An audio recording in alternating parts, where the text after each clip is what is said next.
poesia que até faz sonetos com ligas de duquesas. O Dantas é um habilidoso. E o Dantas veste-se mal. O Dantas usa furolas de malha. O Dantas especula e inocula os concubinos. O Dantas é Dantas. O Dantas é Júlio. Morra o Dantas! Morra! Pim! O Dantas fez uma soror Mariana que tanto podia ser como a soror Inês, ou Inês de Castro, ou Leonor Teles, ou Mestre Davis, ou a Dona Constança, ou a Nau Catrineta, ou a Maria Rapaz. E o Dantas teve claque. E o Dantas teve palmas. E o Dantas agradeceu. Não é preciso ir para o Rocio para ser pantomineiro. Basta ser-se pantomineiro.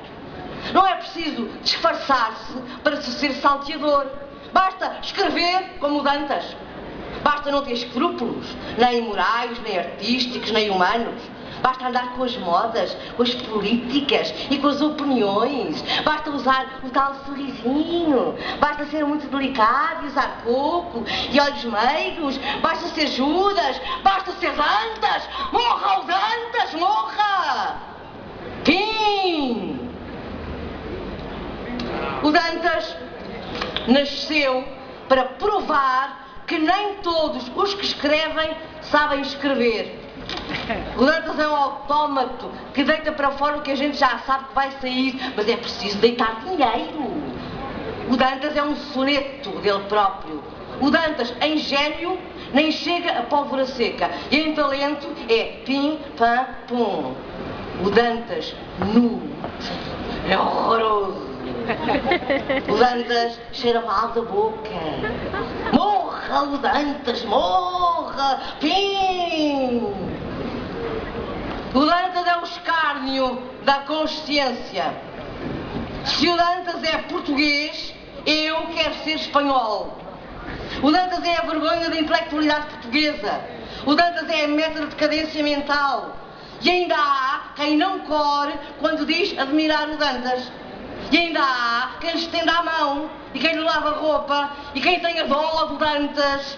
E ainda há quem duvide que o Dantas não vale nada, e não sabe nada, e nem é inteligente, nem decente, nem zero.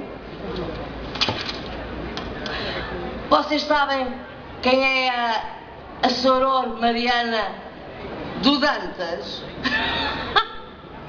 Eu vou-lhes contar. A princípio, por cartazes, entrevistas e outras preparações para as quais nada temos que ver, eu pensei que se tratava da soror Mariana Alcoforado, a pseudo-autora daquelas cartas francesas que dois ilustres senhores desta terra não descansaram enquanto não estragaram para português. Quando subiu o pano, também não fui capaz de distinguir, porque era noite muito escura, e só depois de meio ato é que descobri que era de madrugada, porque o bispo de Beja disse que tinha estado à espera do nascer do sol. Bem, a Mariana vem descendo uma escadaria estreitíssima, mas não vem só. Traz também o chamilly, que eu não cheguei a ver, ouvindo apenas uma voz muito conhecida aqui da brasileira do Chiado. Pouco depois, o bispo de Beja é que me disse que ele trazia uns calções vermelhos. A Mariana e o chamilly estão sozinhos em cena, às escuras, e dando a entender perfeitamente que fizeram indecências no quarto. Depois, o chamilly, completamente satisfeito, despede-se e salta pela janela com grande mágoa da freira lacrimosa. E ainda hoje, os turistas têm a ocasião de observar as grades arrombadas da janela do 5º andar do convento da Conceição de Beja, na Rua do Touro, por onde se diz que fugiu o célebre capitão de cavalos em Paris e dentista em Lisboa. A Mariana, que é histérica, começa a chorar desatinadamente nos braços da sua confidente, a excelente pau de cabeleira, soror Inês. Vem descendo pela tal estreitíssima escada, várias Marianas, todas iguais, de candeias acesas. Menos uma que usa óculos e bengala e anda assim toda curvada para a frente, o que quer dizer que a abadeça. Isso seria uma excelente personificação das bruxas de Goya, se quando falasse não tivesse aquela voz tão fresca e maviosa da tia Felicidade, da vizinha do lado. E reparando nos dois vultos, interroga espaçadamente, com decadência, austeridade e imensa falta de corda. Quem está aí? E de candeias apagadas? Foi o vento, dizem as pobres inocentes, varadas de terror.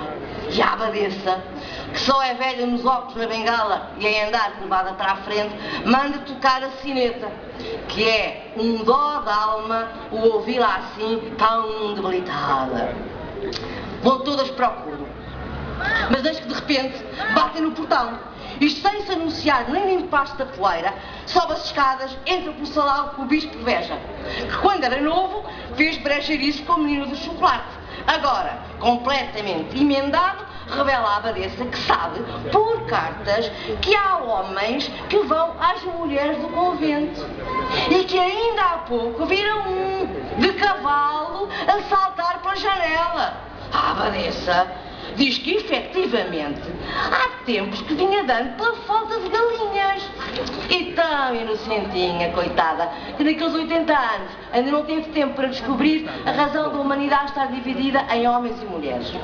Depois de sérios embaraços do bispo, é que ela deu conta com o atrevimento e mandou chamar as duas freiras de há pouco com as candeias apagadas. Nesta altura, esta peça policial toma um pedaço de interesse, porque o bispo, ora parece um polícia de investigação disfarçado em bispo, ora um bispo com a falta de delicadeza de um polícia de investigação. E tão perspicaz que descobre em menos de meio minuto o que o público já estava farto de saber, que a Mariana dormiu com Noel. O pior é que a Mariana foi à serra com as indiscrições do bispo e desata a berrar, como que se estava marimbando para tudo aquilo. E esteve mesmo muito perto de se estrear com um par de murros na coroa do bispo, no que se mostrou de um atrevimento, de uma insolência, de uma decisão refilona que excedeu todas as expectativas. Houve-se uma corneta tocar numa marcha de clarins e a Mariana, sentindo nas patas dos cavalos toda a alma do seu preferido, foi qual pardalito, engaiolado, a correr atrás dos grades da janela, a gritar desalmadamente pelo seu Noel. Grita, assobia, e rodopia, e pia, e rasga-se, e magoa-se, e cai de costas com o acidente, de que já previamente tinha avisado o público. E o pano cai. E o público também cai da paciência abaixo e desata numa destas pateadas tão enormes, tão monumentais, que todos os jornais de Lisboa no dia seguinte foram unânimes naquele êxito teatral de Dantas. A única consolação que os espectadores decentes tiveram foi a certeza de que aquilo não era a soror Mariana Alcoforado, mas sim uma merda de Ariana Aldante de Alcoforado que tinha cheliques e exageros sexuais. Continua o Sr. Dantas a escrever assim, que há de ganhar muito com o Alcoforado. E há de ver que ainda apanha uma estátua de prata por um livro do Porto. E uma exposição das maquetes para o seu monumento direto por subscrição nacional do século a favor dos feridos de guerra. E a Praça de Camões mudada para a Praça do Dr. Júlio Dantas. E com festas na cidade pelos aniversários. E sabonetes em contas Júlio Dantas. E pasta Dantas para os dentes. E graxa Dantas para as botas. E niveinas Dantas. E comprimidos Dantas. E autocolismos Dantas e Dantas, Dantas, Dantas. E limonadas Dantas Magnésia. E fique sabendo, Dantas, se um dia houver justiça em Portugal, todo mundo saberá que o autor dos Lusíadas é o Dantas, que num rasgo memorável de modéstia só consentiu a glória do seu pseudónimo Camões. E fique sabendo, o Dantas, que se todos fossem como eu, haveria tais munições de manguitos que levariam 2 séculos a gastar. Mas julgais que nisto se resume a literatura portuguesa? Não! 1000 vezes não! Temos, além disto, o Chianca, que fez rimas para os Barrota, que deixou de ser a derrota dos castelhanos para ser a derrota do Chianca. E as piroquices do Vasco Mendonça Alves, passadas no tempo da avózinha. E as infelicidades de Ramada Curto. E o talento insólito do Urbano Rodrigues. E as gaitadas do Bran. E as traduções só para homens do ilustríssimo, excelentíssimo Sr. Melo Barreto. e o Frei Marta Nunes Mocho, e a inerência política do Faustino, e as imbecilidades do Sousa Costa, e mais plantices do Dantas, e Alberto de Sousa, o Dantas do desenho, e os jornalistas do século, da Capital, de Notícias, do País, do Dia da Nação, da República, da Luta, e de todos os jornais, e os atores de todos os teatros, e todos os pintores das belas artes, e todos os artistas de Portugal de quem eu não gosto, e os da Águia do Porto, e os Palermas de Coimbra, e a estupidez do Aldemir César, e do Dr. José Figueiredo, amante do museu, e a Sousa Pinto, e o os burros de Cacilhas, e os menus do Alfredo Guisado, e o raquítico Albino Fujar Sampaio, crítico da luta, a quem o Fialho, com imensa piada, intrujou de que tinha talento. E todos os que são políticos e artistas, e as exposições anuais das belas artes, e todas as maquetes do Marquês de Pombal, e este Camões em Paris, e os vasos, estrelas, Lacerdas, Lucena, os Rosas, os Costas, Almeida, os Camacho, os Cunha, os Cardeiros, os Barros, os Silva, os Gomes, os velhos, os idiotas, os arranjistas, os impotentes, os celebrados, os vendidos, os imbecis, os pares, os achetas, os Lopes, os Peixotos, os Mota, os Godinho, os Teixeira, os Câmara, os Diabo que os carregue, os Constantinhos, os Tertuliano, os Gravo, os Manto, os Bahia, os Mendonça, os Brazão, os Matos, os Alves, os Albuquerques, os Sousa e todos os Dantas que houver por aí.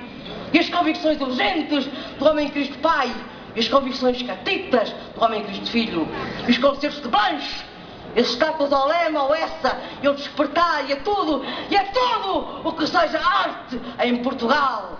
E tudo por causa do Dantas. Morra o Dantas! Morra! Pim!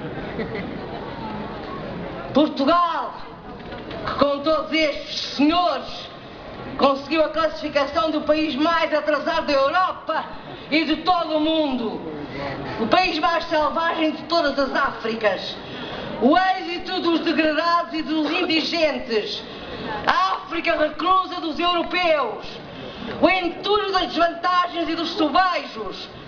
Portugal inteiro há de abrir os olhos um dia, se é que a sua cegueira não é incurável, e então gritará comigo, a meu lado, a necessidade que Portugal tem de ser qualquer coisa de ansiado.